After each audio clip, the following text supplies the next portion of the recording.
To who? Jefferson. Sent dispatches, which is information. Macklin is exactly right. But they also sent back some live specimens. They sent back some magpies, because there were no magpies where Jefferson was. There were no prairie dogs. They sent some bones of animals and some plants and some furs of animals back with those dispatches, so Jefferson had a little bit of an idea what they had done so far. But they also sent 12 men. Why would Lewis and Clark send those 12 men? Nobody knows really, except for maybe he thought he had too many for what he was going to be doing. So he sent 12 back with dispatches, some live specimens such as magpies and prairie dogs, sent some bones and furs of animals, and some plants that they had never seen back east. Well, the expedition, I should have mentioned this, reached the mouth of the Yellowstone at the end of April 1805.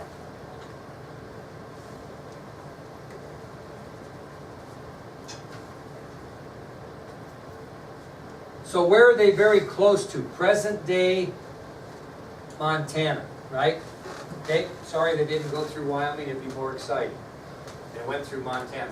So they leave the villages, they send their keelboat back to St. Louis with 12 men to deliver dispatches for President Jefferson. They send magpies and prairie dogs, bones and furs of animals and plants, and they carry on and reach the mouth of the Yellowstone River by the end of April 1805.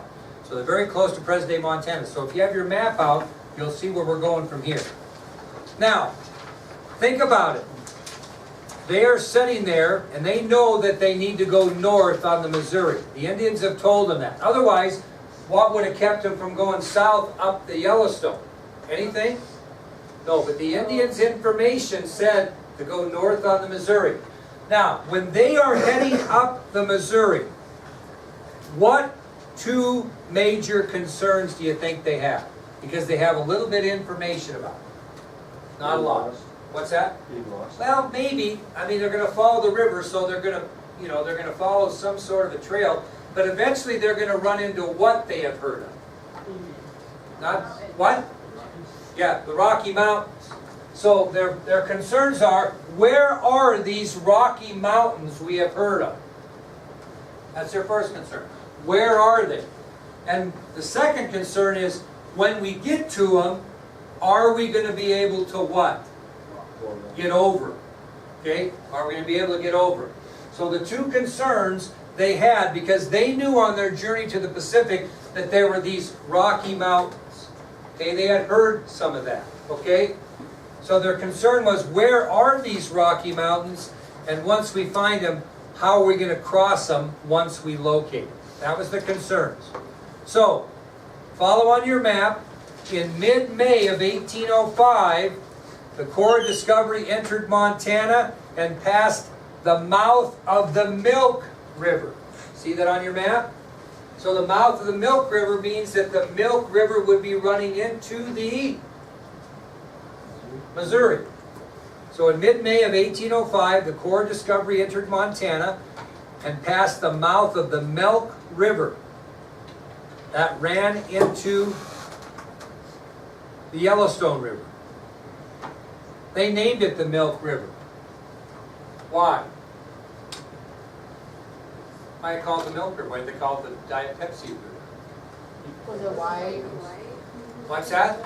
It was whitish, maybe a little bit whitish, or maybe looked a little bit like chocolate milk. Why? Why would the river look like chocolate milk? Because what time of the year is it? It's spring, and so is it crystal clear? No, it's running. It's got runoff, so it's very milky looking. So that's why they called it the Milk River. Okay, they continue their travels, and on June 2nd of 1805, they reached the mouth of the Marias River. And they stayed there for 10 days, from June 2nd, 1805 through June 12th, 1805. So you can see on your map where that is, right? Yep. The Marias River, they stop at the mouth of the Marias River, and they stay there for 10 days. June 2nd, 1805 through June 12th. You don't have to write this down, but they also named that river. Why did they name it the Marias River? Lewis named it after his cousin, Mariah Wood, just so you know. The Marias River. Now, this was a crucial spot. And why did they stay 10 days? Because they didn't know whether to go up the Marias River or down the Missouri, if that was the correct route to the Pacific. Which of those is the correct route to the Pacific? Well, the Marias is going to take you where? Into Canada. Is that the way to the Pacific? No, but they didn't know that. So they stopped there for 10 days to try to determine, where do we go? Do we go up this Marias River? Does that take us to the Pacific? Or do we continue down the Missouri? So what do they do to try to figure that out? Send people up a little bit. No Indians to talk to. What? Send people up, kind of. Well, kind of. They split up. Okay? So during this stay, Lewis and Clark tried to determine the water course that would lead them to the Missouri River or the Pacific. When they could not determine if the Missouri or river was running north or south, they split up. Lewis went up the Marias River to the north, and Clark followed the Missouri River to the south. So they're going to go up these channels and come back and make a decision of where they want to go. Either north up the Marias or south down the Missouri. They didn't know which ones. What? They're not labeled. They don't have a map, right? So they're sitting there trying to figure out, now wait a minute. Do we go north? Is that going to take us to the Pacific? And maybe that river's going to sling back around to get to the Pacific? Or do we go south? Which way do we go? They split up. And then they came back to a point where they had to make a decision, which in today's history is known as decision point. Okay? And there actually is a decision point in Loma, Montana, which is just right by Fort Benton, Montana, up by Great Falls. Here's Fort Benton, Montana. This is where they're at, and just a little bit north of Fort Benton is Loma, little tiny town. My wife taught there for years. I've seen this spot. And they have a spot in Loma, Montana where you climb up the hill, and it's the exact spot that Lewis and Clark stood and made their decision on which route to go, known in history as decision point. Well, why was it crucial that they picked the correct waterway? If they picked the wrong route and they went up the Marias, where would they be wintering? In the higher mountains up by Canada. That would have not been good. And they also would have been far off course because they're trying to find a river called the Columbia River, which is the gateway to the Pacific, which isn't anywhere near where the Marias flows. Okay? So it was crucial they made the right decision, because if they didn't, they're going to be up in the middle of the highest mountains possible in the middle of the winter, not good, and they would be way off course to try to find the Columbia River, which is the river that's going to take them to the Pacific. Okay? So they decide they will go south. And I tell you, I'm not so sure it wasn't a 50-50 wag. You know what a wag is? Wild blank guess. Okay? I'm not sure it wasn't a 50-50 wag on the deal. Okay, anyway, explain it to him after class. But anyway, so they decide to go south. So, they go south, and on June 13th of 1805, Lewis records in his journals, which we'll talk about later, the sighting of the Great Falls of the Missouri River. So on June 13th of 1805, Meriwether Lewis records in his journals the sighting of the Great Falls of the Missouri River. Anybody ever been to Great Falls, Montana? Have you ever seen the Great Falls? I mean, they're not massive Niagara Falls, but you've got to remember these guys are on foot with canoes, etc. Now I'm going to give you 5 reasons why it's going to be a very difficult task for the expedition to get around the Great Falls. Because what they've done is they've come upon the Missouri River and these Great Falls. And they got to get around the Great Falls. They're not going to go over them, right? So they got to get around it. And I'm going to give you 5 reasons why it was not easy to do. The first reason was these Great Falls were 5 waterfall cascades. 5 different falls, which took a large area of land. So it wasn't like it was you know, the wide as this room falls, and you just had to get around it. There were 5 cascading falls that make up the Great Falls of the Missouri. Well, the second reason it was difficult is they were forced to haul their canoes and supplies and their equipment, and it was a 17-mile route they had to go to get around. 17 miles carrying their canoes, all their equipment, all their supplies, and themselves around these Great Falls. 17 miles. Not easy. Didn't throw it on top of their Toyota 4Runner and drive around the Great Falls, okay? Third reason is the journey, that 17-mile journey around the falls was mostly uphill. And it also had very rough terrain. So it was a tough go. And tough enough to have perfectly level terrain. But it was not. It was mostly uphill and it was very rough. It wasn't cleared, right? This is back in 1805. Nobody had been in there before. Another reason you might think silly, but some of you are we're all kind of pansies when we go camping. We throw on the mosquito spray like crazy because, oh my God, if we got eaten by mosquitoes on a camping trip, it'd be the end of the world. The mosquitoes and gnats were so thick, they could hardly stand them. And they were especially thick around the falls, right? Breeding grounds for those types of things. And guess what? They didn't have off and deep woods off and everything you throw on yourself because we're so uncomfortable when we're camping. Okay? And these mosquitoes were a lot thicker than anything you could see in this area. I can remember camping one time at West Ten Sleep Lake. Anybody ever camped up there? Oh my God, I thought it was the worst 4 days of my life. Those mosquitoes were horrid. I had to spend most of my time inside the camper. And then if I went out on the lake to fish, I had like a hood on, tied tight, long sleeve shirts and everything else so I could fish without being disturbed. Well, these mosquitoes and gnats were a lot thicker than what we've ever encountered. And I can tell you they were very thick around the falls and they had no mosquito repellent. Okay?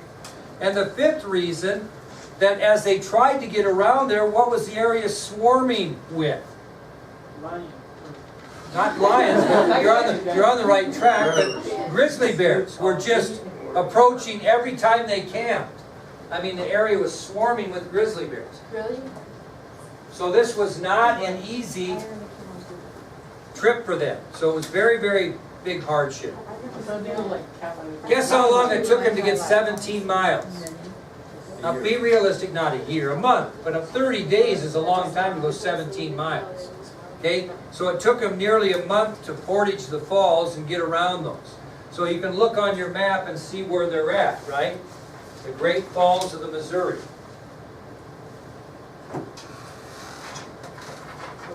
Well, as the expedition continued, it was crucial that they locate the Shoshone Indians. Because now what do they need? Delaney, my dear? Horses. Fresh horses. And they had heard rumor that the Shoshone were in that area, and they were trying to get some fresh horses to climb the even tougher terrain that was upcoming. So as they leave the Great Falls, they were really hoping to locate the friendly Shoshone Indians. As the group knew they would need fresh horses to climb the tough terrain that was upcoming.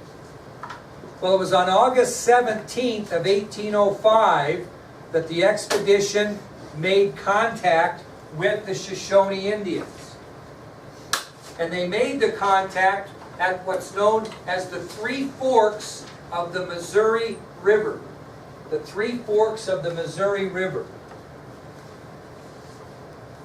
Now, if you look on your map, it's pretty distinct there. There are 3 forks of the Missouri River that flow into what? Okay, 3 forks. I'm going to tell you what the 3 forks are. Were they named at the time? Absolutely not. So these 3 forks that you see on your map will tell you what they were named. They named one of the forks the Jefferson River, named after President Thomas Jefferson. Okay, that was one of the forks. So the Jefferson River runs into what? The Missouri. Okay, the Jefferson River. One of the 3 forks of the Missouri.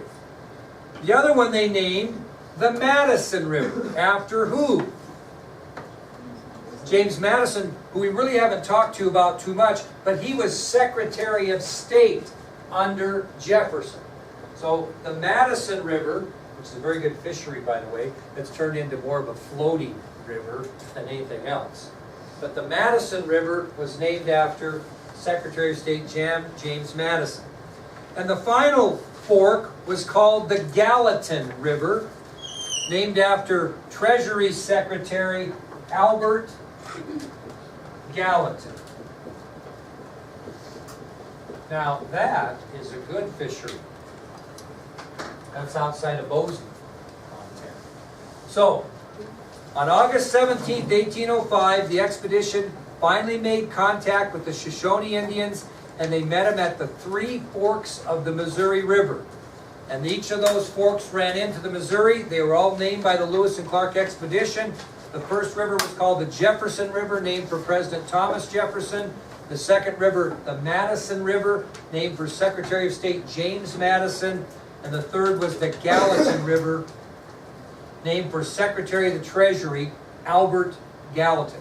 When I take you to D.C., the Treasury Department building is right next to the White House, and there's a big statue right in front of the Treasury building of Albert Gallatin. You'll see that. Okay? So, Sacagawea had not been a lot of help up to this point. Matter of fact, she didn't really know the country at all until they got to the three forks of the Missouri. It was there that she began to recognize the country. She had felt in her mind she had been there before. Okay, remember she's just 16. So, what had happened is she had been once taken prisoner by another Indian tribe many years prior. And they took her to this area. And so it was at the three forks of the Missouri that she became very useful. She recognized the country and could not only serve as an interpreter to a point, but also as what? A guide. Okay? Now, another important thing, as the expedition met and communicated with the Shoshone Indians, there was an important discovery that was made that would be very, very beneficial to the Lewis and Clark expedition. Because you think the Shoshone might be a little apprehensive of these people? They might be. Well, it turned out that the Shoshone chief and Sacagawea knew each other. They were brother and sister. How about that? So as the Shoshone chief comes to meet the Lewis and Clark expedition, and they are desperately in need of horses and not sure if the Shoshone will be positive or negative in their request, it is found out that Sacagawea and the chief recognize each other. They are brother and sister. And he has not seen her since when? She was captured. Incredible. Well, the Corps of Discovery spent 2 weeks with the Shoshone Indians. And they got a well-deserved rest before what would be the final part of their journey to the Pacific. Okay? And this meeting with the Shoshone was crucial for 2 reasons. Okay, 2 reasons this meeting was crucial. This 2 weeks they spent together. What's one reason it was so crucial, Delaney? They got the fresh horses that they needed to go over the rough terrain they have in front of them. But what else did they get? Because they've never been there before, they got the exact route to what? The Columbia River that would take them to the Pacific. And who gave them that information? The Shoshone Indians. How? They lived there. So, this successful meeting with the Shoshone was crucial for the success of the Corps of Discovery for 2 reasons. 1, the expedition was able to purchase fresh horses from the tribe to carry them over the rough terrain ahead. And 2, this meeting assured that the expedition would get correct information on the route through the mountains to the Columbia River. From there, the expedition traveled over Lolo Pass, and they arrived at Lolo Pass on September 13, 1805. Lolo Pass. And that is the pass, the trail between Montana and Idaho. And it is a rugged son of a gun. If you ever drive it between Missoula, Montana and Idaho, I mean, it just goes like this. I mean, it's like, anybody ever been on the Beartooth Highway by Red Lodge? It's even worse than that. So it's a very they had to turn and turn and turn and turn and turn because the mountainous area was so tough to build a road on. Now this Lewis and Clark expedition arrives there on September 13th, 1805, and this trail that will cross into Idaho on the way to the Columbia River will be the most difficult hardship thus far that the expedition faces. And tomorrow I'm going to give you 4 major reasons why the Lolo Trail was so difficult to cross. And then once they get across there, they're going to have a free shot to the Columbia, which is going to take them straight to the Pacific. But getting over the Lolo Trail is going to be a bear. Okay? No pun intended. All right. Good job today. We're almost to the Pacific.